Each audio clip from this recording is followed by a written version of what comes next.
자, 빛의 굴절과 렌즈 118쪽입니다. 앞에는 이제 거울에 대해서 했죠. 거울. 네, 거울에 대해서 했고, 거울은 빛을 반사하는 물체고요. 렌즈는 빛이 통과하는 겁니다. 렌즈는 빛이 통과하는 거예요. 투명하기 때문에 통과하는데,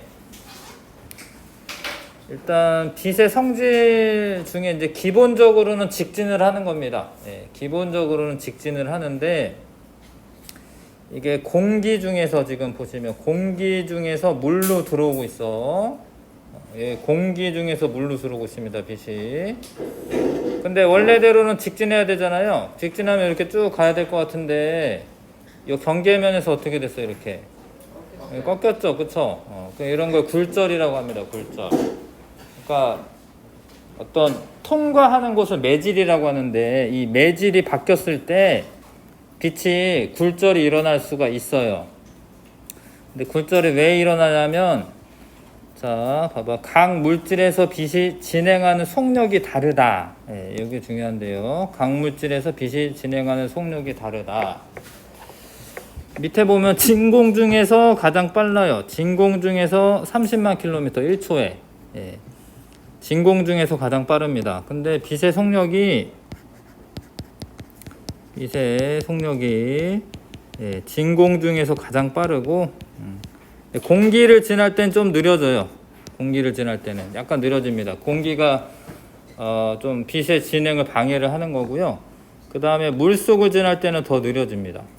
물속을 지날 때, 아니면 뭐 렌즈라던가 뭐 유리나 뭐 이런 거 지날 때 더 느려져요. 우주에서는 엄청 빨라요. 우주에서는 진공 중이죠. 우주는 진공 중입니다. 진공. 우주가 진공인 거죠.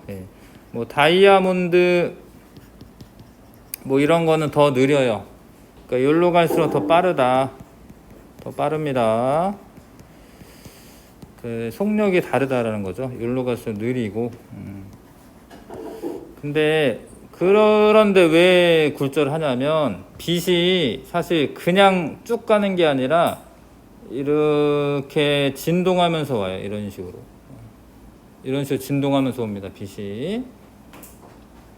근데 요 경계면에서 이제 여기를 통과할 때 되면 요쪽 부분은 느려요. 물속이니까. 근데 여기는 아직은 공기 중이죠. 그러니까 여기는 빨라요.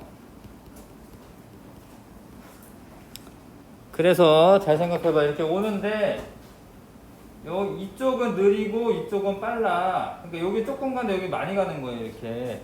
그래서 꺾이는 무슨 얘기인지 아시겠어요? 그러니까 얘가 이렇게 왔는데 여기는 느리고 여기는 빨라. 그럼 여기는 많이 가겠지. 그쵸? 얘 조금 가는데 많이 가겠죠. 그러면 이렇게 꺾이는 거예요. 이렇게. 이해 가십니까? 그러니까 속력차가 나면은 꺾이게 돼 있고, 그 꺾이는 방향이 느린 쪽으로 꺾여요. 느린 쪽으로. 원래는 이렇게 쭉 가야 되잖아. 그러니까 느린 게 지금 물 쪽이 느리잖아요. 물 있는데 물이 오른쪽에 있어요. 진행 방향 오른쪽에 있어요. 그러니까 느린 쪽으로 이렇게 가다가 여기 물이 느리죠? 느린 쪽으로. 이해가? 느린 쪽으로 꺾입니다. 느린 쪽으로. 자, 그래서 빛의 굴절, 어느 한 물질에서 다른 물질로 진행하는 겁니다. 그러니까 투과를 해서 진행하는데, 경계면에서 진행 방향이 꺾이는 것을 굴절이라고 하고, 자, 그 굴절이 될 때 이게 입사각과 굴절각이라고 하는 걸로 이제 우리가 어느 각이 더 크냐 이렇게 나타내는데, 입사각은 저번에도 배웠죠. 입사되는 광선하고 법선하고 이루는 각이 입사각이고, 저번에는 반사각을 배웠는데 지금은 굴절광선, 굴절해서 가는 광선이랑 법선이랑 이루는 각이 굴절각이야. 근데 요 경우에는 입사각이 커요, 굴절각이 커요. 지금은 입사각이 커. 이때는 굴절각보다 지금 입사각이 큽니다. 지금은. 자, 근데 이제 거꾸로 좀 생각해 보는 거. 거꾸로 만약에 물 속에서 있다가 공기 중으로 나오는 빛이야. 이렇게 물에서 공기 중으로 나와.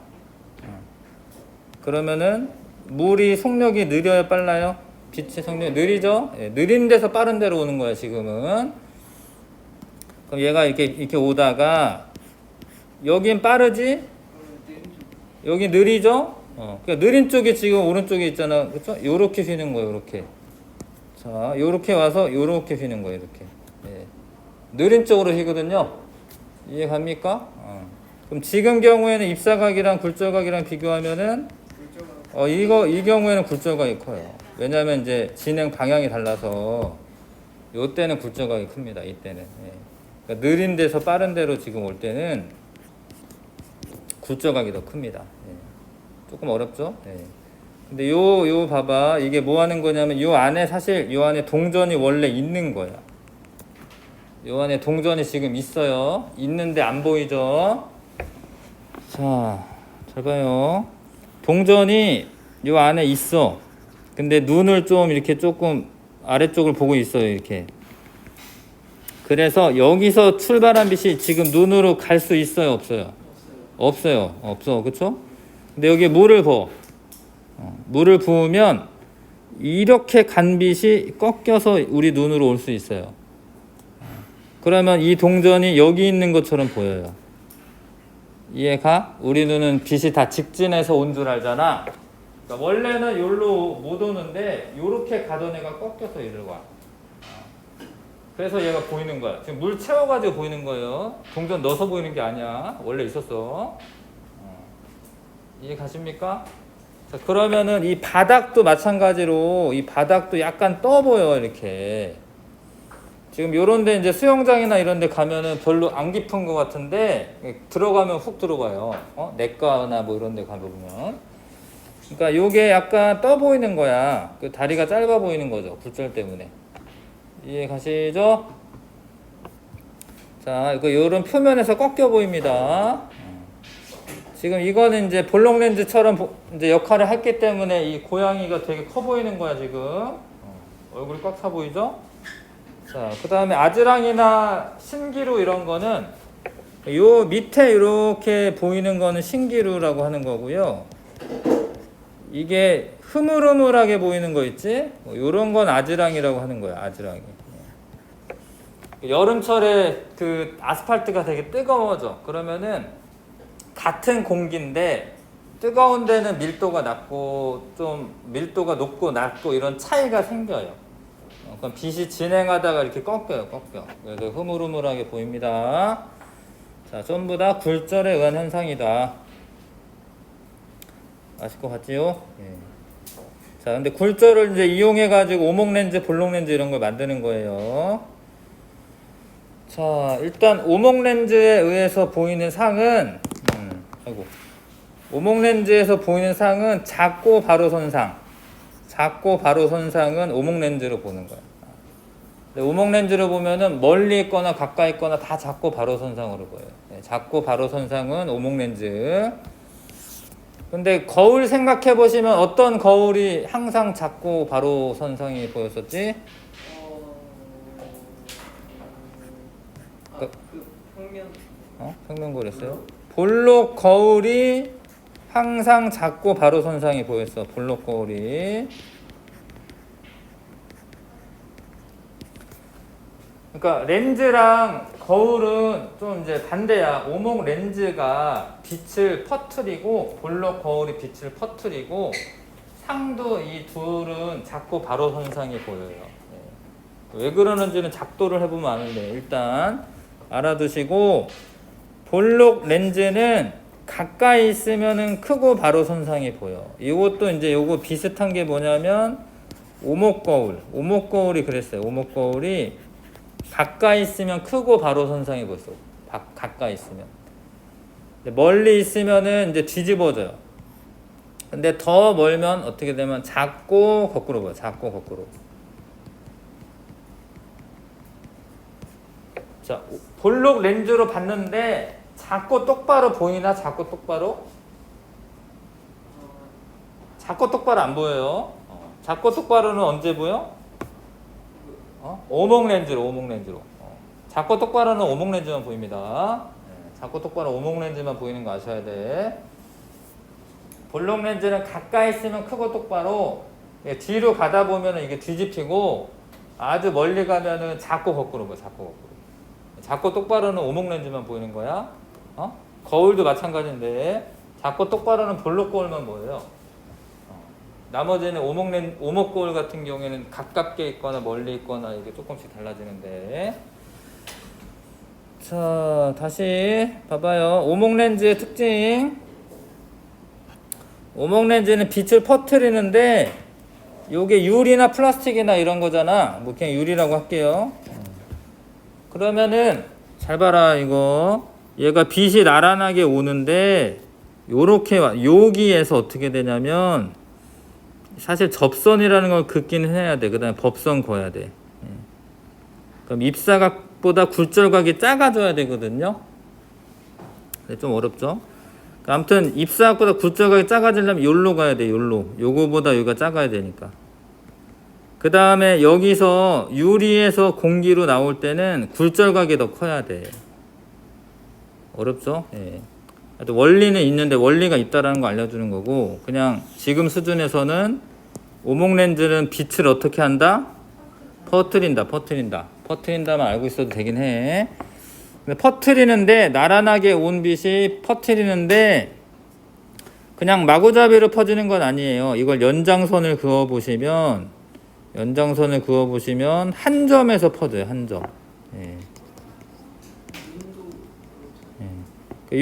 여기에서 퍼지는 것처럼 퍼집니다. 여기를 초점이라고 해. 초점. 아무튼 퍼뜨리는데 한 점에서 퍼지는 것처럼 퍼져. 오목 렌즈는 빛을 퍼뜨린다. 빛을 퍼뜨리다 보니까 이렇게 좀 안개등이라고 하는 거, 뭐 이런 거 오목 렌즈가 쓰이고요. 그 다음에 갈릴레이 망원경은 요 앞에는 볼록 렌즈가 맞는데 요 뒤에 여기가 오목 렌즈야. 갈릴레이 망원경은 이 접안 렌즈가 오목 렌즈입니다. 근데 이거 예전에 우리 그 아인슈타인 할 때 한 적 있는데 요렇게 생긴 상이 와서 이게 안 뒤집혀요. 좌우 이제 상하 좌우가 안 뒤집혀. 갈릴레이 망원경은 오목 렌즈를 쓰기 때문에 그런 거고. 그 다음에 또 오목 렌즈 많이 쓰이는 것은 이제 근시경이라고 해서 이제 안경인데, 근시인 사람이 끼는 안경. 뭐 보통 니네들 안경이 다 오목 렌즈예요. 선생님도 그렇고, 근시경은 오목 렌즈를 사용한다. 콘택트 렌즈나 뭐 이런 거 렌즈 사용하는데, 자, 볼록 렌즈 많이 사용하는 것은 빛을 모으거나 물체를 확대하는 데 쓰는데요. 볼록 렌즈는 이렇게 가서 이렇게 꺾여요. 안쪽으로 이렇게. 근데 모이는 곳이 있지, 모이는 곳은 초점이라고 합니다. 나란하게 들어간 빛은 한 점에 모입니다. 한 점에 모여요.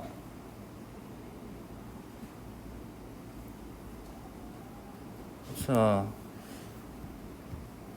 그 다음에 하나 더 알고 있어야 되는 게, 만약에 빛이 여기서 출발을 해요. 이렇게. 그러면은 여기로 가서 앞으로 가요. 이렇게. 그러니까 나란하게 가면은 초점에 모이는데 초점에서 출발하면 나란하게 가요. 볼록 렌즈 많이 쓰이는 거는 망원경 중에 케플러 망원경, 현미경. 케플러 망원경은 둘 다 대물 렌즈랑 저반 렌즈 둘 다 볼록 렌즈 씁니다. 그럼 거꾸로 돼요. 거꾸로 되는데 배율이 더 커요. 그래서 케플러 망원경은 이제 보통 천체 망원경으로는 주로 케플러 망원경을 쓰는 거죠. 메모 같은 거 할 땐 거꾸로 그려야 돼. 근데 별을 볼 때는 거꾸로, 그냥 뭐 별은 사실은 뒤집어져도 별 상관이 없어요. 그래서 그냥 별 같은 거 볼 때는 케플러 망원경을 씁니다. 자, 근시랑 원시가 뭔지 아셔야 되는데요. 근시는 가까운 곳이 잘 보이는 거예요. 그 대신 먼 곳은 잘 안 보여요. 가까운 곳이 잘 보이고 먼 곳이 안 보입니다. 근데 이 근시는 왜 생기냐면, 얘네가 뭐 너무 가까운 거를 많이 봐. 뭐 휴대폰 많이 보고 책 많이 보고 그러다 보면은 요 수정체가 사실은 좀 두꺼워져요. 그래서 먼 곳을 봐야 될 때는 수정체가 얇아야 되거든. 근데 이미 수정체가 두꺼워진 상태여서 너무 많이 꺾여. 이렇게 너무 많이 꺾여. 요게 원래 이 망막에 맺혀야지 잘 보이는데 너무 앞쪽에 맺히는 거예요. 그래서 잘 봐요. 뒤에 이따가 문제 같은 거 나옵니다. 오목 렌즈를 끼면 빛을 좀 더 먼저 퍼뜨려. 빛을 퍼뜨려. 그러면은 망막에 맺히게 할 수 있어요. 이해가? 근시인 사람은 오목 렌즈로 교정을 해야 돼. 예. 오목 렌즈로 교정합니다. 근데 원시인 사람, 원시는 먼 곳이 보인다라는 거예요. 먼 곳이 보인다. 가까이 있는 거는 잘 안 보여요. 먼 곳이 보여요. 가까이 있는 게 안 보이니까. 가까이 있는 게 근데 왜 안 보이냐면 주로 이제 나이가 많이 드시고 나이 많이 먹고 근육이 좀 퇴화를 하면 원래 가까이 있는 거 보려면은 이걸 두껍게 해야 돼. 그러니까 이게 근육이 이렇게 수정체를 조여줘 가지고 수정체 두께를 두껍게 해야 돼요. 근데 나이가 너무 들고 이러면 그게 잘 안 돼. 그래서 얘가 좀 멀리 맺혀. 이렇게 상이 멀리. 근데 이러면은 이거를 앞쪽으로 끌어당기려면 볼록 렌즈를 쓰면 돼. 볼록 렌즈 쓰면 미리 좀 모아. 이렇게 미리 모아가지고 여기에 딱 맺히게 할 수 있어요. 아무튼 근시는 뭐야? 뭘로 해야 돼? 오목 렌즈. 원시는 볼록 렌즈 껴야 됩니다. 지금 잘 보시면은 얘는 크게 보이고 얘는 작게 보이고 있어요. 그쵸? 예. 오목 렌즈는 근시 교정하는데 예. 원시 교정할 때는 볼록 렌즈 사용하셔야 됩니다. 자, 빛이 두 물질의 경계면에서 꺾이는 현상을 빛에 뭐라고 해요? 굴절. 그 다음에 오목 렌즈는 물체 거리에 관계없이 항상 물체보다 작고 바로 선상이 보인다. 볼록 렌즈는 만약에 가까이 있으면 물체보다 크고 바로. 가까이 있으면 크고 바로고요. 멀어지면은 작고 거꾸로 보입니다. 멀어지면. 자, 그 다음에 렌즈에 대해서 이제 심화 개념 다시 좀 해볼게요. 122쪽입니다. 오목 렌즈를 먼저 할게요. 밑에 오목 렌즈 봐봐요. 오목 렌즈 122쪽에 자, 초점보다 가깝게 있어. 지금 가깝게 있는 거야. 근데 오목 렌즈에서는 빛을 어떻게 한다고? 이렇게 나란하게 오면 빛을 어떻게 한다고? 퍼뜨린다고. 근데 빛이 이쪽만 가는 게 아니고 사방팔방 가거든. 근데 그 가는 애들 중에 요 오목 렌즈의 중심을 통과할 때는 굴절 안 돼요. 요거는 중심 통과할 때는 굴절 안 됩니다. 왜? 여기 꺾이고 여기 꺾여가지고 똑같아가지고 그러긴 해, 사실. 그래서 오목 렌즈의 중심을 통과할 때는 굴절 안 돼. 근데 어떤 상이 보이려면 빛이 한 군데 모여야 되는데 얘네 둘이 지금 만나요, 안 만나요? 안 만나죠. 안 만나면은 연장선상에서 온 줄 알아요. 그래서 요렇게 상이 생겨. 근데 이 상이 지금 얘보다 작고 바로 선상이지. 오목 렌즈를 보면 작고 바로 선상 보여요. 가깝게 있는 게. 근데 요거는 이제 멀리 있는 걸 해보는 거야. 멀리 있는 애. 이거보다 더 멀어도 되는데 하여튼 멀리 있는 애. 좀 더 멀리 할까? 멀리 있는 애. 나란하게 가면 초점에서 나오는 것처럼 퍼지고 가운데로 가면은 쭉 직진해. 그럼 어차피 또 안 만나잖아요. 그럼 연장선상에서 온 줄 알아. 그래서 멀리 있어도 어떻게 돼? 멀리 있어도 얘보다 작고 똑바로잖아. 그러니까 가깝게 있으나 멀리 있으나 오목 렌즈로는 항상 작고 똑바로 보여요. 알 것 같습니까? 자, 그런데 이제 볼록 렌즈 해볼게요. 만약에 멀리 있어. 그러면 나란하게 간 빛은 초점 지나가고 가운데 통과한 빛은 쭉 가요. 근데 여기 만났지? 만났잖아? 그러면은 여기에 상이 생겨. 근데 얘보다 얘가 어떻니? 자꾸 거꾸로 보이는 거야. 멀리 있으면 자꾸 거꾸로, 멀리 있으면 자꾸 거꾸로.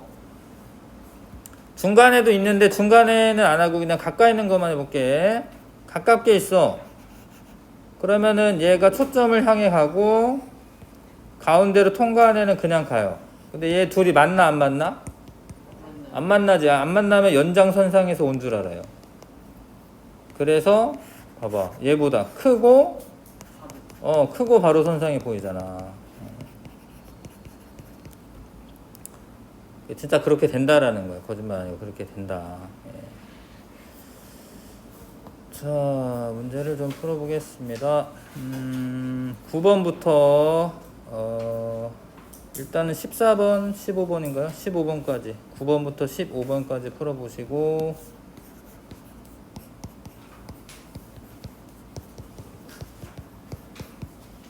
해볼게요.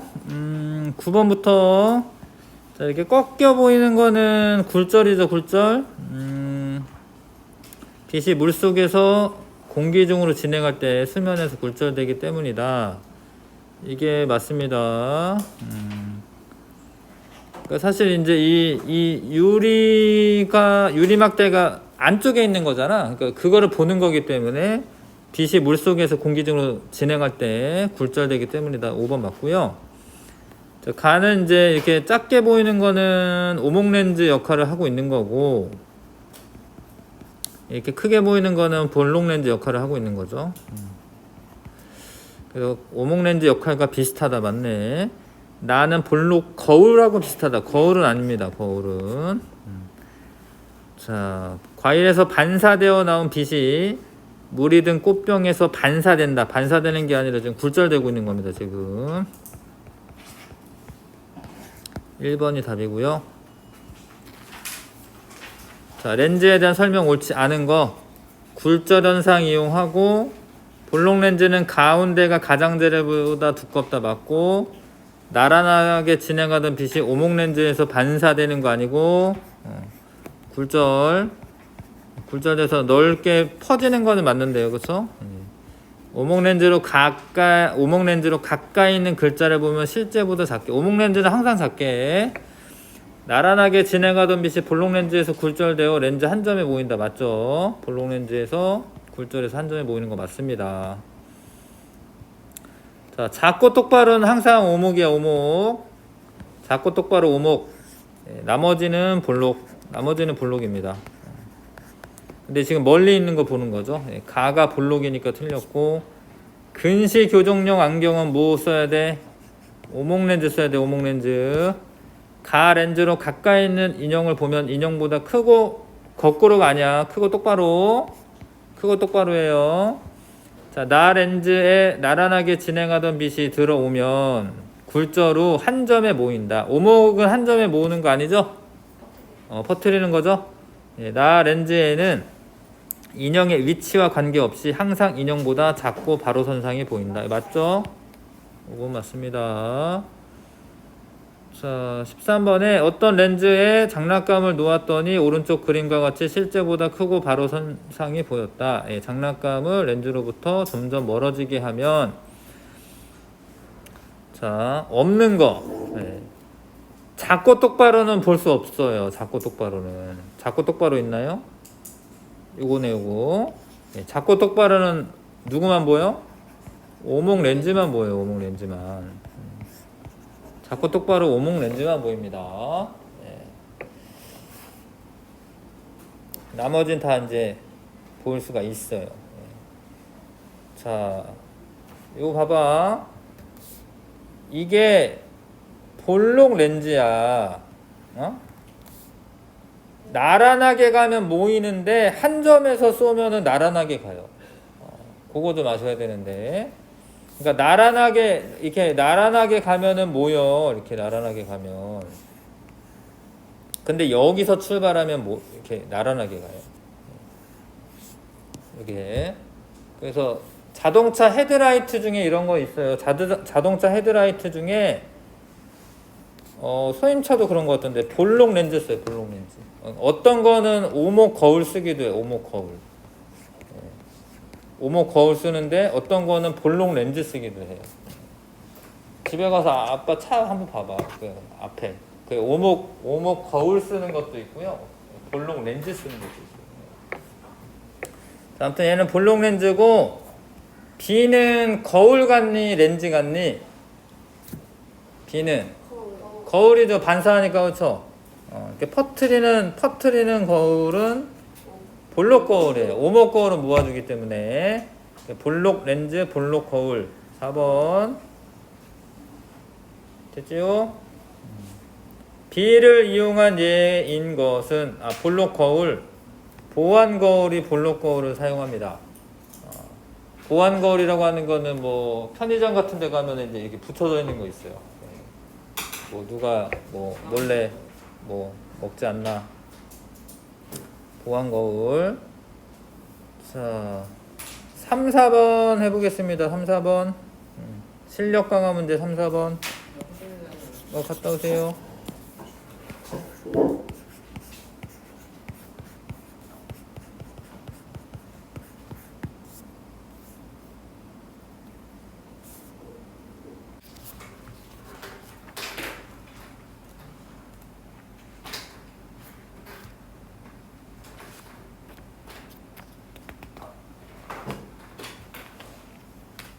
자, 해봤지요? 자, 잘 봐야겠네요. 근데 봐봐. 가까운 곳이 보인대. 그거는 근시야, 근시. 가까이 있는 게 보이고 멀리 있는 게 잘 보이지 않는다. 근데 근시 교정은 오목 렌즈로 하는 거고, 오목 렌즈는 빛을 어떻게 해야 돼요? 뭐 해야 돼? 퍼트려야지. 처음에 퍼트리고 그 다음에 나중에 요거는 볼록 렌즈 역할 하니까 모으는 거예요. 수정체는. 4번이 답입니다. 오목 렌즈로 미리 빛을 조금 퍼트려 놔야지 원래 위치에 맺힐 수가 있습니다. 망막에 맺힐 수가 있습니다. 상이. 자, 이거 무슨 렌즈 같아요? 볼록 렌즈죠? 이거 모아주잖아. 모아주는 거 볼록 렌즈. 자, 근데 뭐라고 됐지? 가까운 곳에 있는 거를 보면은 크고 똑바로. 크고 바로. 근데 아주 멀리 있대. 멀리 있으면은 작고 거꾸로. 네, 그래서 기역 디귿. 2번이네요. 2번. 답은 2번이고요. 5번까지는 돼 있습니다. 지금 6번부터 8번까지 서술형. 6번부터 8번까지 풀어보십시오.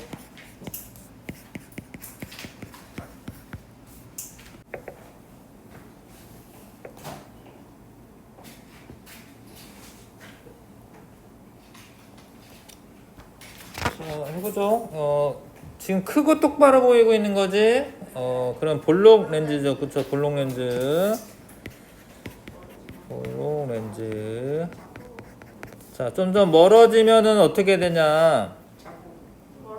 그러니까 처음에는 크고 똑바로 보이다가 처음에는 크고 바로 선상. 멀어지면 작고 거꾸로. 중간에 뭐 있긴 한데 그냥 그거는 좀 생략하고 하여튼 멀어지면 이제 뒤집힌 다음에 작고 거꾸로 보이는 거죠.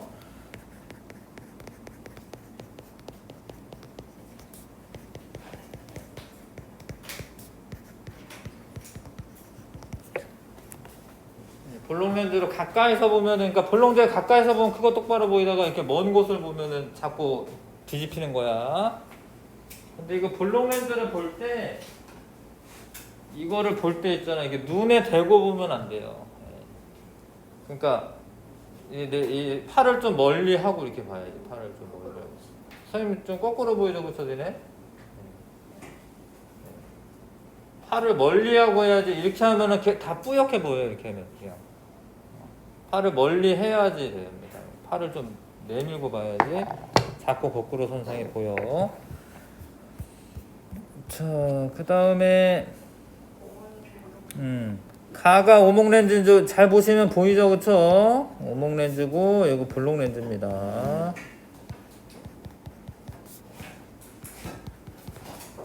자, 그렇게 생각한 까닭 가는 작고 거꾸로 보이죠?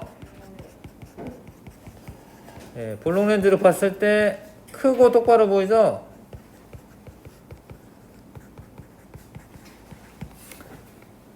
오목 렌즈로 크고 바로 보이지는 않습니다. 예, 볼록 렌즈도 마찬가지로 작고 거꾸로 보이진 않아요. 예, 이렇게 구분하시면 되고, 자, 망막에 너무 앞에 맺히고 있잖아. 이게 근시야, 근시. 이 근시고, 오목 렌즈 빛을 잘 보시면 빛이 퍼지는 게 보이지, 그쵸? 오목 렌즈로 해야 됩니다. 오목 렌즈로 교정을 해야 되고,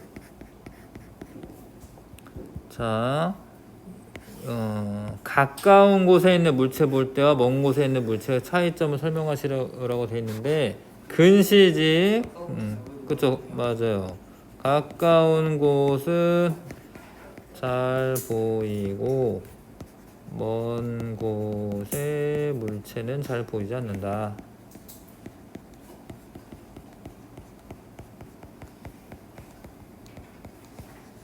너무 가까운 것만 보다 보면 그렇게 돼요, 사실은. 잠깐 10분만 쉬었다가 하겠습니다.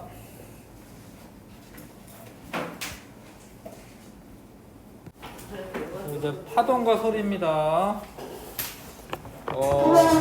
뭐 빛도 사실 파동이긴 합니다. 빛도 파동이긴 하고요. 아까 이렇게 했던 게 파동이라고. 맞아요. 그렇게 떨리면서 가는 게 맞습니다. 일단 파동이라는 거의 의미를 아셔야 되는데, 뭐 물이 한 방울 똑 떨어져 이렇게. 그러면 이 물결이 이렇게 퍼져 나가요, 그렇죠? 근데 이게 희한한 거야. 이게 실제로 이렇게 뭐가 물결 치면서 나한테 이렇게 오는 것 같거든. 그 물결이 이렇게 오면. 예? 근데 사실은 안 와요. 예. 이게 희한한 거야. 얘가 파도가 이렇게 치면 이 파도에 있는 물이 나한테 오는 것 같지만 사실 이 물은 이 위아래로 왔다 갔다 하고 있는 거예요. 위아래로 왔다 갔다 하는 겁니다. 이렇게 뭐 춤추거나 뭐 이럴 때 이렇게 웨이브 이렇게 주잖아, 뭐 이렇게. 그러면은 이 손이 이렇게 나한테 오는 게 아니잖아, 사실은. 그렇죠? 이렇게 그러면 왔다 갔다만 하는데 오는 것처럼 보입니다. 자, 일단 파동은 잘 봐. 한 곳에서 만들어진 진동이 왔다 갔다 진동이 주위로 퍼져나가는 것을 파동이라고 한다. 근데 그 진동이 퍼져나가는 거지 실제로 매질, 그럼 물이 퍼져나가는 건 아니에요. 자, 파도 같은 거 칠 때 물론 여기에 뭐 파도 타기 하는 사람들이 있긴 해. 이렇게 해가지고, 그러면 여기 파도 타기 하는 사람은 여기를 미끄러져 내려오는 거지 이 물이 나한테 오는 건 아니에요, 실제로. 이런 경사진대에서 이제 파도를 타긴 하는데 이 물은 위아래로 왔다 갔다 하고 있는 거야. 만약 여기 있는 것처럼 용수철을 이렇게 막 흔들어요. 그러면 이게 여기로 오는 것처럼 보이지만 실제로 이 용수철은 이 위아래로 왔다 갔다 하고 있는 거야. 그래서 이런 거를 매질은 이동하지 않는다라고 해요. 잘 봐라. 파동은 전달이 되는 게 맞지만, 자, 파동을 전달해주는 물질을 매질이라고 하는데, 잘 봐. 파동이 전파될 때 매질은 제자리에서 진동만 하고 파동을 따라 이동하지는 않는다. 제자리에서 진동만 합니다. 근데 뭐가 전달이 되냐면 에너지는 전달이 돼요. 에너지는 전달됩니다. 에너지는. 자, 뭐 바닷가에 앉아 있으면 그 물 있잖아. 물이 이렇게 왔다 갔다 하잖아요. 물이 파도가 왔다 갔다 하잖아. 이것도 계속 나한테 몰려오는 거야? 아니죠. 그냥 제자리 왔다 갔다 하는 거예요. 근데 그런 파도에 의해서 절벽이 깎이고 이러는 거는 매질이 이동하는 건 아니지만 진동은 하지만 에너지는 이동이 하기 때문에 에너지는 전달해 주기 때문에 이게 깎이는 겁니다.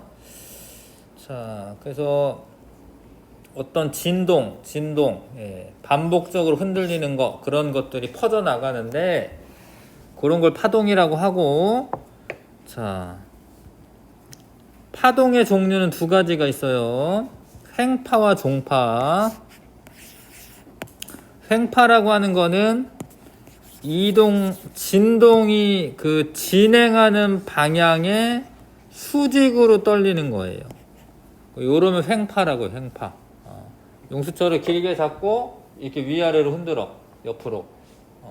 그럼 얘가 진행은 일로 하는데 왔다 갔다는 일로 해. 이런 걸 횡파라고 한다, 횡파. 진동 방향과 진행 방향이 서로 수직이면 횡파라고 합니다. 자, 물결파가 있고요, 횡파 중에. 전자기파, 빛이나 전파 이런 거. 그 다음에 지진파 중에는 S파가 횡파입니다. 종파는 용수철을 잡아가지고 앞뒤로 이렇게 흔드는 거야, 이렇게. 예. 앞뒤로. 그러면 얘가 왔다 갔다 해요. 요거 흔들고 이런 건 다음 주에 좀 해볼게요. 자, 아무튼 그러면은 진행 방향이랑 진동 방향이 나란해요. 진동 방향과 진행 방향이 나란해. 예, 그러면 종파. 종파에는 소리, 초음파, 지진파 중에 피파 등이 있다. 자, 근데 이제 대부분 매질이 필요합니다. 대부분. 바닷물은 이제 파도 같은 경우에는 바닷물이 매질이고, 지진파 같은 경우에는 땅이 매질이고, 소리는 주로 공기가 매질이야. 공기가 있어야지 내가 말하는 게 떨려가지고 니네 고막을 흔들어가지고 소리가 들려요. 근데 빛은 매질이 필요 없어요. 빛은 전자기파라고도 하는데 얘네들은 매질이 필요 없습니다. 자, 진공 중에서도 퍼져나가. 그건 나중에 좀 더 공부해야 되는데, 전기장하고 자기장이 서로를 진동시키면서 와요. 아무튼 전기장이 변화가 생기면 자기장의 변화가 생기는데, 서로 전기장과 자기장이 서로 변화를 주면서 오기 때문에 지네들이 알아서 진동하면서 오는 거야. 그래서 이런 애들은 매질이 필요 없습니다. 그래서 진공 상태에서도 전달돼. 소리는 꼭 매질이 있어야 돼. 뭐 물속에 들어가도 소리 들려요. 물이 진동을 하니까. 고체 상태도 전달해주고. 근데 우주에서 이제 막 뭐 영화 같은 데 보면 막 스타워즈 이런 거 보면 우주 전쟁 막 하잖아요. 근데 사실은 조용해. 왜냐면 진공 중에서는 소리가 안 들리기 때문에. 뭐 뿅뿅뿅 막 소리 나잖아요. 그 소리 안 나. 소리가 안 납니다. 조용하게 싸워요, 사실은. 그 다음에 넘어가겠습니다. 자, 파동의 표현. 자, 횡파 중에 이렇게 제일 꼭대기를 마루라고 하고요. 그 사이를 골이라고 해요. 마루 골이라고 하고, 마루하고 마루 사이의 거리, 이거를 파장이라고 하는데, 근데 파장은 꼭 마루하고 마루까지 거리만 뜻하지는 않아요. 파장은 실제로 1회 진동할 때 진행하는 거리를 의미하는데, 뭔 얘기냐면, 만약에 여기서부터 할게요. 여기서부터 해서 한 번. 그러면 얘도 파장인 거예요, 얘도. 마루에서 마루까지라고 해도 되고, 여기서 여기까지라고 해도 되고, 골에서 골까지라고 해도 돼요. 파장은 한 번 진동할 때 진행하는 거리가 파장이야, 파장. 그 다음에 진폭은 파동의 진동 중심에서 마루까지 거리, 진동 중심에서 골까지 거리, 이거 진폭이에요. 요만큼이 진폭이 아닙니다. 요거 진폭 아닙니다. 중심에서 마루 아니면 중심에서 골까지 거리, 그거를 진폭이라고 한다. 자, 그 다음에 만약에 종파 같은 경우에는 이렇게 막 흔들면 이렇게 빽빽한 곳이 나타나요. 듬성듬성한 곳이 나타나고, 빽빽한 부분은 밀한 부분이라고도 하고 듬성듬성한 부분은 소한 부분이라고도 해. 아무튼 밀한 부분에서 밀한 부분까지 거리를 파장이라고 해요. 네, 종파에서 밀한 부분에서 밀한 부분까지를 파장이라고 합니다. 자, 조금 어려운 거 나옵니다. 여기 잘 봐요. 주기라는 말이 있어. 주기. 주기는 한 번 진동하는데 걸리는 시간이야. 근데 시간이긴 한데 초 단위로 할 거야. 초 단위로. 예를 들어서 한 번 진동할 때 0.1초 걸린다. 그럼 0.1초가 주기가 되는 거야. 주기. 이해 가세요? 한 번 진동할 때 걸리는 시간. 그 다음에 진동수는 1초 동안 진동하는 횟수예요. 자, 헤르츠라고 하는 단위를 씁니다. 뭐 10헤르츠 이러면 10번 진동했다 이런 뜻이야. 잘 봐라. 근데 1초에 주기가 0.1초인 애는 1초 동안에 몇 번 진동하죠? 10번 진동하죠. 그쵸? 그래서 주기가 0.1초면 진동수는 얼마야? 진동수는 10Hz 이렇게 말하시면 돼요. 그쵸? 근데 만약에 주기가 0.01초라고 하자. 그러면은 진동수는 100Hz죠. 이게 정의상 주기의 정의와 진동수의 정의를 알면 당연히 이렇게 돼. 주기랑 진동수는 서로 역수관계에 있어요. 응? 주기와 진동수는 서로 역수관계다. 이게 사실은 당연히 이렇게 되는 거야. 그러니까 T를 보통 주기라고 하거든. 주기. 주기는 진동수분의 1. F를 진동수라고 해 보통. 그 역수관계다. 이게 사실 당연히 이렇게 되는 거예요. 예를 들어서 뭐 주기가 10초다. 그럼 진동수는 뭐라고 하면 돼? 10분의 1이 되는 거야. 10분의 1 그렇지. 이해 가요? 역수 뭔지 알죠? 역수. 역수 뭔지 알아? 이거? 분모 분자 바꾸는 거? 역수라고 하잖아요. 이거 1분의 10이나 똑같잖아. 응? 그러니까 10분의 1이 역수가 되는 거죠. 요거 이따가 뭐 속력 계산할 때 이거 써먹습니다. 주기와 진동수는 역수관계이다. 알고 있으셔야 되고. 여기 있네요. 속력하는 거. 자, 봐봐. 어려워. 여기 어려워. 속력은 주기분의 파장으로 계산하시면 되는데, 왜 그러냐면 주기라고 하는 게 한 번 진동하는데 걸리는 시간이죠. 시간. 예? 주기가.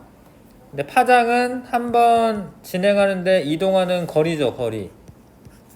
원래 속력이 시간분의 이동거리인 거 아시죠? 그래서 파동에서의 시간은 주기라고 보시면 돼요. 한 번 진동하는데 걸리는 시간. 파동에서의 거리는 파장이라고 보시면 돼. 1회 진동할 때 이동하는 거리니까. 속력 구하라고 하면은 주기분의 파장으로 하면 돼요. 잘 봐. 파장 곱하기 주기분의 1이라고 써도 되잖아. 이게 요식 요렇게 써도 되지. 돼? 근데 주기분의 1이 뭐야? 주기분의 1 요게 뭘까요? 방금 배웠는데 진동수죠. 진동수. 그래서 다시 요렇게 써도 돼요. 파장 곱하기 진동수. 여기 이렇게 써있잖아. 그쵸? 파장 곱하기 진동수. 속력을 구할 때 주기분의 파장으로 구하던가 파장 곱하기 진동수를 하시면 돼요. 어렵죠? 갑자기 뭐 이런 거 나오니까 연습을 좀 하면 좋습니다. 다시 넘어가시면, 자, 용수철을 흔드는데 진행 방향과 진동 방향이 수직이기 때문에 횡파라고 하는 횡파. 진행 방향과 진동 방향이 나란하면 뭔파? 종파. 이게 종파라고 합니다. 자, 이 리본을 묶어놓은 게 실제로 이동해 가는 게 아니라 위아래로만 떨리고 있는 거죠? 어? 보세요. 이 리본이 실제로 막 이렇게 오는 게 아니라 이 왔다 갔다만 하겠죠? 그 매질은 실제로 이동하는 게 아니다. 제자리에서 진동만 하고 있습니다. 자, 학습 내용 체크. 한 곳에서 발생한 진동이 주위로 퍼져나가는 것을 파동이라고 합니다. 파동. 자, 파동이 진행할 때 매질이라고 해요. 매질은 제자리에서 진동만 할 뿐 파동을 따라 이동하지는 않는다. 매질의 진동 방향과 파동의 진행 방향이 수직이면은 횡파. 네, 매질의 진동 방향과 파동의 진행 방향이 나란하면 종파. 매질이 한 번 진동하는데 걸리는 시간, 주기라고 해요. 이런 정의를 좀 아셔야 됩니다.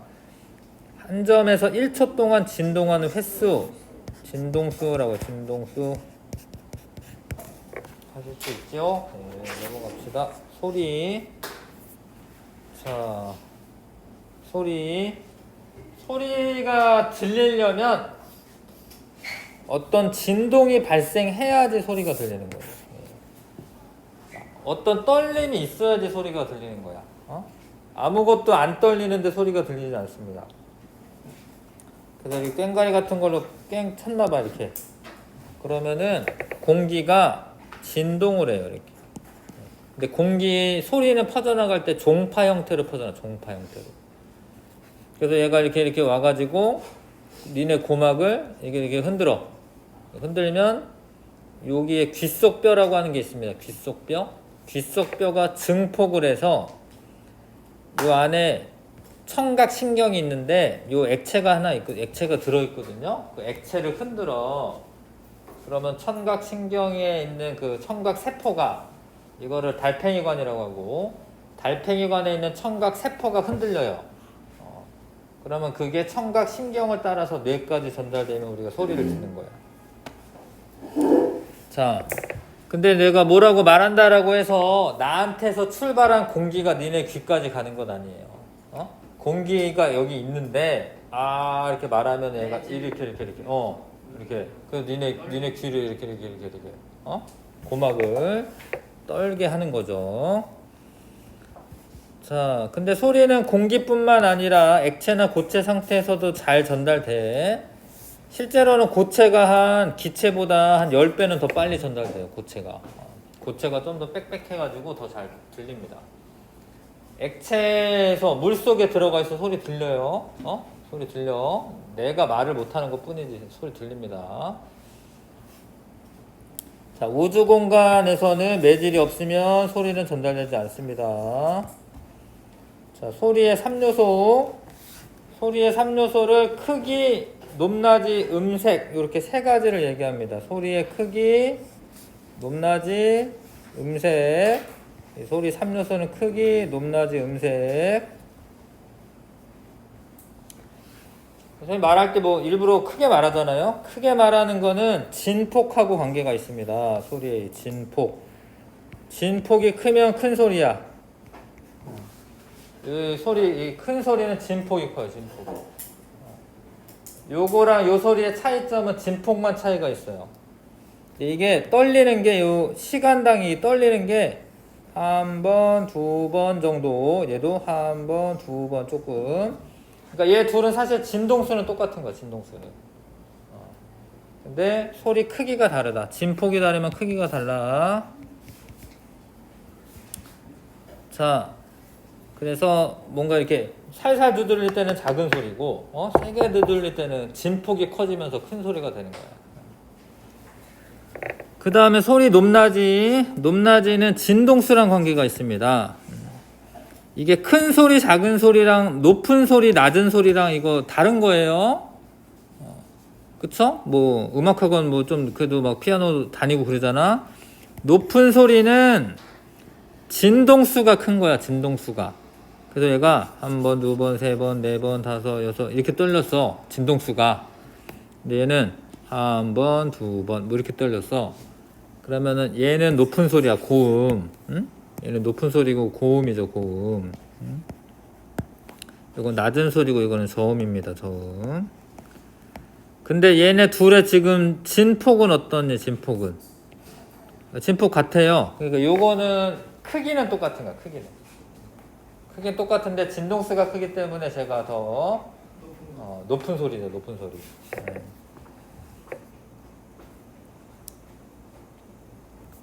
그 다음에 그 높낮이를 조절할 때 떨리는 부분의 길이를 조절하면 되는데, 관악기 같은 경우에 뭐 리코더 이런 거 있잖아. 리코더 이런 거에 구멍이 있어, 그쵸? 이거 손가락 다 막아.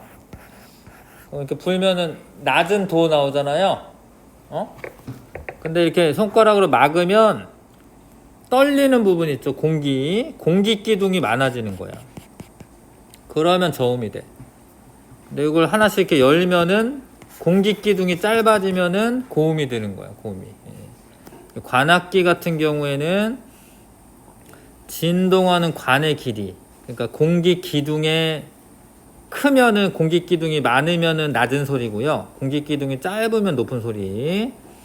현악기는 이제 줄을 튕길 건데, 줄의 길이가 짧거나 아니면 팽팽하거나, 아니면 줄도 이제 기타 줄 보면 가는 줄 있잖아요. 굵은 줄도 있고, 요런 애들이 진동수가 커가지고 높은 소리가 나요. 타악기는 이렇게 때리는 건데, 실로폰 같은 거 보면은 건반이 크면은 낮은 소리야. 작으면 높은 소리. 작으면. 이게 이렇게 두들길 때 건반이 크면은 낮은 소리야. 등치가 크면은 빨리빨리 진동 못해요. 아니면 뭐 꽹과리 같은 건 되게 가벼워. 그럼 그건 되게 고음이야. 근데 징 이런 거 엄청 무거워. 그런 건 저음이야. 자, 높낮이는 진동수로 가지고 조절할 수가 있습니다. 높낮이는. 근데 음색은 파형이랑 관계 있어. 파동의 형태. 자, 이거 좀 어려운데 잘 봐요. 얘가 파동을 잘 봐야 되는데, 얘가 한 번, 두 번 떨린 게 아니야, 이게. 자, 파동은 똑같은 게 한 번 반복이 돼야 돼요. 그러니까 여기서 한 번이야, 이게. 두 번, 세 번, 네 번.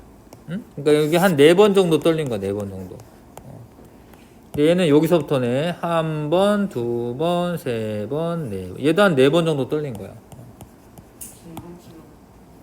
근데 그러니까 얘 둘은 진동수가 똑같으니까 뭐가 같은 거예요? 얘네들은 지금 진동수가 같거든요. 이건 높낮이는 같은 거야. 그러니까 뭐 둘 다 그냥 도 쳤다고 할게. 얘도 도 치고 얘도 도 한 거야.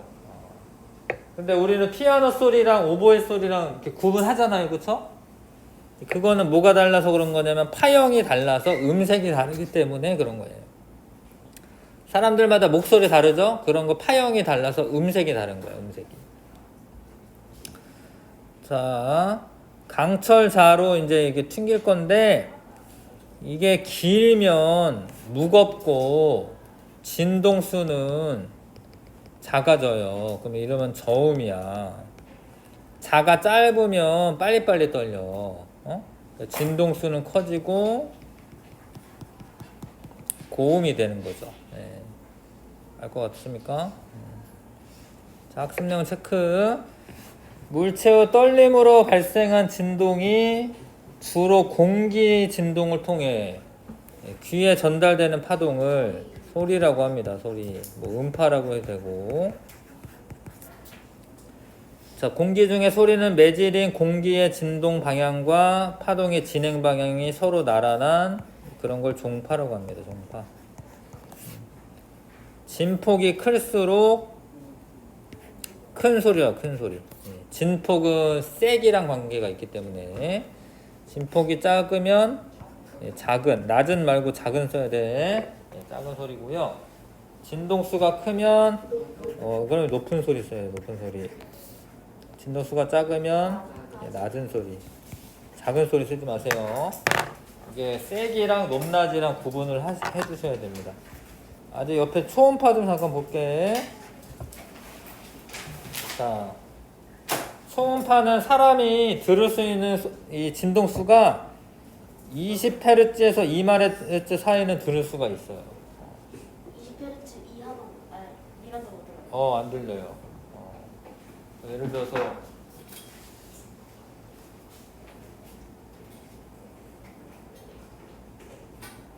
하나, 둘, 셋, 넷, 다섯, 여섯. 들려? 이거 너무 저음인 너무 저음인 거야. 너무 저음.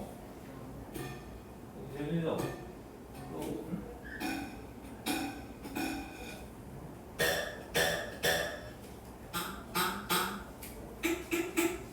도움이 되는 거고. 근데 이거 인터넷에 팀벨이라고 치면은 나오거든요. 인터넷에 팀벨이라고 쳐보시면 소리를 이렇게 주파수를 올려가요. 그 이게 팀벨이 이제 젊은이들만 들을 수 있는 소리 말하는데, 선생님 같은 경우에는 그래도 작년까지만 해도 한 14,000Hz까지는 들렸거든. 근데 엊그저께 해보니까 한 11,000Hz면 안 들리더라고. 잘 안 들려요. 그 이후로 가면은 니네들은 듣는데 나는 못 들어. 귀가 안 좋아지는 거. 귀가 안 좋아지는 건 맞아요. 안 좋아지는 거 맞아. 자꾸 노화가 일어나면서 귀가 거의 한 5, 60대 귀더라고. 그러긴 하더라고요. 예. 그래서 그 2만헤르츠 이렇게 되잖아. 그러면 안 들려요. 안 들립니다. 그런 거를 이제 초음파라고 하고, 초음파를 이용해 가지고 초음파 세척기나 아니면 태아 진단 같은 거 할 때 이렇게 이게 반사돼서 오는 거를 이제 영상화 시키는 거고요. 원래 이제 사람 내부 보려면 엑스레이 같은 거 찍어야 되잖아. 근데 그거는 태아한테 안 좋아요. 왜냐면 그 파동이 그 에너지가 크기 때문에.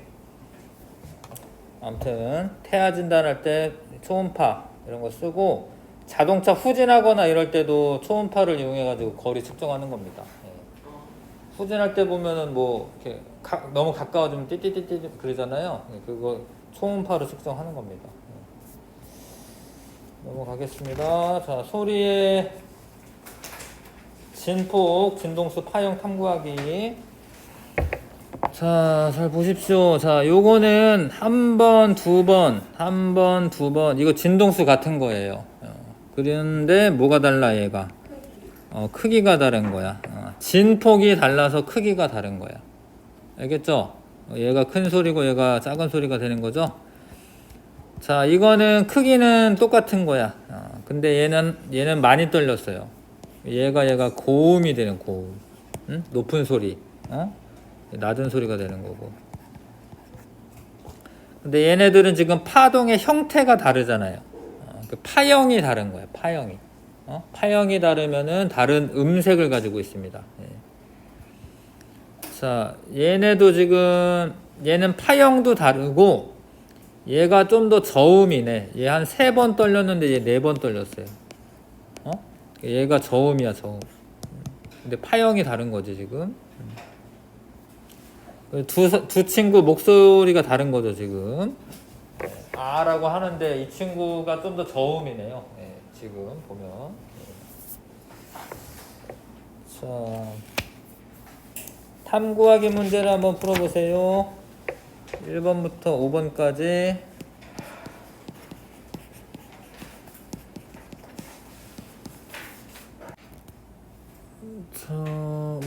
소리급세를 세게, 요런 말 다 읽어야 되는데, 세게 두드릴 때, 약하게 두드릴 때는 소리의 크기가 다르다. 맞지? 자, 소리급세 길이가 짧으면 진동수가, 이게 뭐 이렇게 타악기 같은 경우에는요, 이게 작을수록 진동수가 큰 겁니다. 진동수가 작아지는 거 아니고 높아지는 거고요. 높은 소리 나는 거예요. 실로폰이나 리코더와 같은 이제 소름을 같이 연주했는데 파형이 달라서 음색이 다르다. 맞고, 친구 목소리 구별할 수 있는 것은 친구가 내는 목소리마다 진동수가 다르기 때문에가 아니고 파형이 다르기 때문에 목소리를 구별할 수 있는 거예요. 예. 음색이 다른 거죠. 음색. 파형이 다르면 음색이 다른 거거든. 자, 점점 세게 두드리는 것은 진폭이 커지는 거고요. 그래서 소리가 더 커지는 거고. 그 다음에 자, 3번. 3번? 네, 아니네요. 네. 3번으로 바로 오시잖아요. 아, 3번 안 했냐고? 왜? 아, 미안해. 자, 소리의 높낮이는 진동수와 관계 있다. 높낮이는 진동수와 관계 있죠. 진폭이 크면 높은 소리다. 왠지 맞아 보이잖아, 이게. 큰 소리야, 큰 소리. 큰 소리랑 높은 소리랑 달라요. 앞귀마다 진폭이 달라서 음색이 다르다. 진폭이 아니라 파형, 파동의 형태.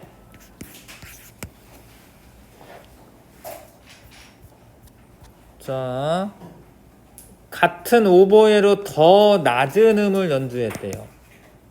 그러면 5번처럼 돼야 돼요. 파동의 형태는 비슷한데 비슷하잖아요, 그렇죠? 네. 근데 진동수가 작아야 되니까 낮은 음은 진동수가 작아야 되잖아요. 자, 가와 나는 음색이 같다. 이 정도면 파동 형태 비슷한 거야. 음색이 같다라고 하시면 되고 1번이의 답은 나는 가보다 낮은 소리다. 더 많이 떨리니까 높은 소리죠? 가와 나는 소리 크기가 같다. 진폭 다르죠? 나는 가보다 진폭이 크다. 아, 진폭은 가가 더 크고 가는 나보다 진동수가 크다. 아, 진동수는 나가 더 큽니다. 이해가? 1번 넘기시고요. 이게 어려워요, 여기는. 자, 이게 그래프가 X축에 거리 써져 있는 적이 있고 시간이 써져 있을 때가 있어. 근데 거리가 써져 있는 경우에는 잘 봐. 여기서부터 한 번이다. 한 번 진동할 때 2m 이동했다. 파장은 2m다라고 하는 걸 알 수가 있어요. 물론 이제 진폭도 알 수는 있는데 진폭은 1m고 둘 다. 그러니까 거리가 써져 있으면은 여기 써져 있는 숫자가 파장을 의미해. 파장. 근데 시간이 써져 있으면 한 번 진동하는데 2초 걸렸다 이 소리야. 그럼 이거는 2가 파장이 아니라 이거는 뭐야? 주기야, 주기. 알 것 같아? 여기 주기를 알려주는 거야. 시간이 써져 있으면 아, 주기가 2초구나. 응? 요거는 이제 거리가 써져 있으니까 이거는 파장이 2m구나. 응? 자, 그거 가지고 이제 어떻게 하냐. 이거 어려워요. 잘 봐요. 파동 A가 그림과 같이 오른쪽으로 진행하여 2초 후 B와 같은 모양이 된 경우, 일단은 너네가 착각할까봐 알려주는 건데, 이게 진행을 이렇게 했다라고 해서 여기 있는 게 일로 간 거는 아니야. 간 게 아니라, 자, 잘 봐. 너네들 따라해. 여기 이렇게 연장해. 이렇게. 사실은 A는 요 밑으로 내려간 거예요. 이렇게. A가 B로 진행했다라고 해서 썰로 갔다라고 착각할 것 같아가지고 알려주는 건데, A는 사실은 밑으로 내려오는 거예요. 제자리에서 진동하니까. 잘 봐요. 자, 선생님 얘기 잘 들어. 여기 있던 애가 내려갔다 올라와야지 한 번 진동을 하는 거야. 응? 근데 지금은 내려가기만 한 거죠. 그러면 이게 몇 번 진동한 거지, 이게? 0.5번이죠, 얘가. 2분의 1번. 2분의 1번 진동하는데 몇 초 걸렸대요? 2초래, 2초. 그럼 한 번 진동할 때는 몇 초 걸릴 것 같아? 4초죠? 그러니까 얘가 주기가 4초라는 거야, 지금. 주기가 4초. 그 다음에 잘 봐라. 여기서부터 여기까지가 한 번이야. 한 번. 몇 미터 이동했어요? 4미터 이동했죠? 그럼 파장이 얼마야? 파장이? 파장 4미터죠? 그러면 속력이 얼마야? 속력? 속력은 주기분의 파장 1이죠, 그쵸? 예, 4초 동안에 4m 가니까 1m/s의 속력을 가지는 파동이다. 알 것 같아? 뭐 요렇게도 해도 되지만 이따 문제 나옵니다, 이런 게. 자, 매질의 진동 방향 찾기. 원래 요런 파동이 요로 진행을 하고 있대요. 그러면은 이거를 살짝 옆에다 그리는 거야, 이게 진행하는. 잘 봐라. 그러면은 뭔 소리냐면 여기 있던 건 좀 있다가 내려갈 거고 여기 있던 건 좀 있다 올라갈 거고 여기 있는 건 올라가고 여기 있는 건 내려갈 거야. 어? 근데 여기 있는 애는 지금 그 자리에 있죠. 여기. 여기는 그 자리에 있는 게 아니라 사실은 이렇게 내려갔다 올라온 거야. 어? 뭔 얘기인지 아실 것 같아? 모르겠어? 이런 거는 나중에 이런 것도 원래 사실 중학교 책에 나왔거든, 이런 거. 근데 이거는 나중에 배우시고. 자, 138쪽 보시면, 자, 이 소리를 공기기둥으로 낼 때는 공기기둥이 짧아야지 높은 소리가 나오는 거예요. 뭐 이런 거 이거 불어서 소리 내릴 수 있거든, 이렇게. 소리 나잖아, 그쵸? 근데 얘가 짧으면 고음이 되잖아, 고음. 짧으면. 어? 그러니까 물을 더 넣으면 고음이 돼요. 근데 이렇게 물을 넣은 다음에 타악기로 쓸 수도 있어요, 타악기로. 타악기로 쓸 때는 가벼운 애가 많이 떨리는 거야. 어? 공기 기둥이 짧은 게 이제 많이 고음이 될 때는 불어서 소리 낼 때 그렇고요. 이렇게 때려서 소리 낼 때는 가벼워야지 높은 소리가 나는 거야. 현악기로는 줄이 굵으면 늦게 떨려요. 그래서 얘는 낮은 소리, 낮은 음이 나는 거고, 줄이 이렇게 얇으면 빨리빨리 떨려. 진동수가 커져. 그럼 고음이 들리는 거야. 어? 줄이 더 짧게 하거나 줄을 짧게 하거나.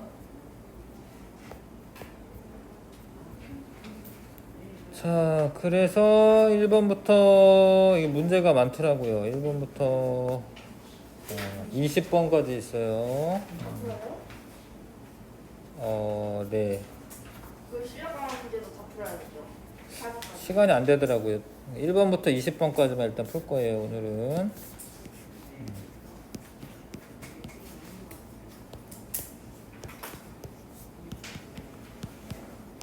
천천히 해보십시오. 네.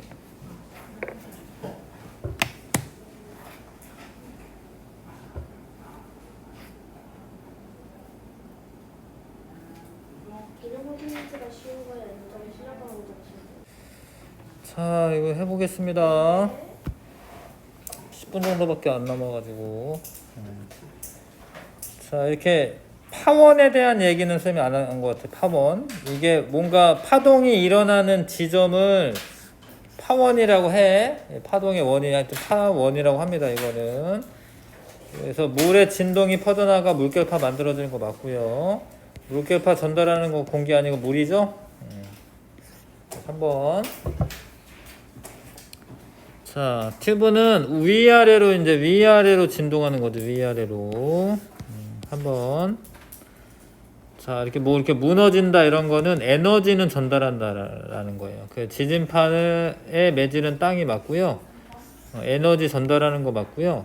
태풍 이런 거는 사실은 파동이 아닙니다. 태풍은 진짜로 바람이 부는 거고, 진짜로 공기가 이동하는 거기 때문에 그거는 파동이 아니야.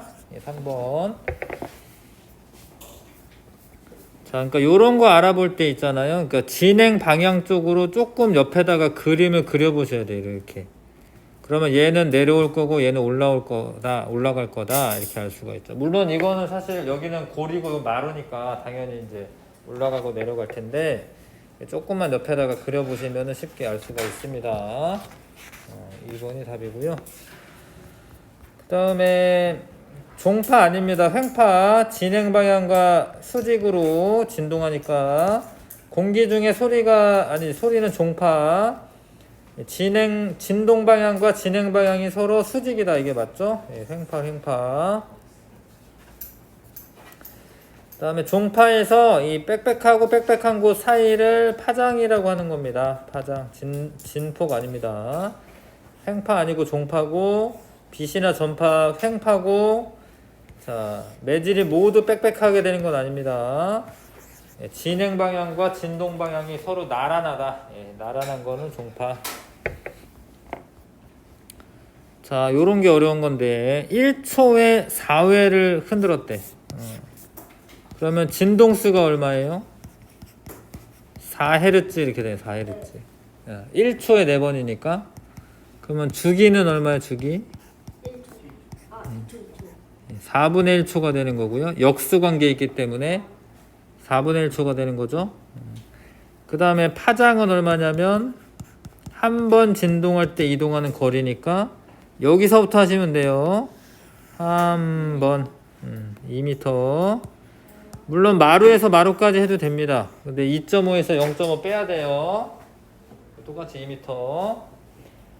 요거는 횡파가 맞고요. 주기가 1초가 아닙니다. 4분의 1초고 파장은 2m 맞고 진폭은 50cm 이거 맞아요. 네, 진동수 4Hz 맞습니다. 8번 해야 돼. 네, 8번에 이 파동의 속력은 몇 미터 퍼 세크냐?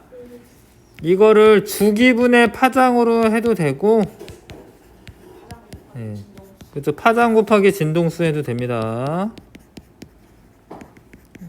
파장이 지금 2m였고요. 진동수가 4Hz였죠? 8m 퍼 세크가 됩니다.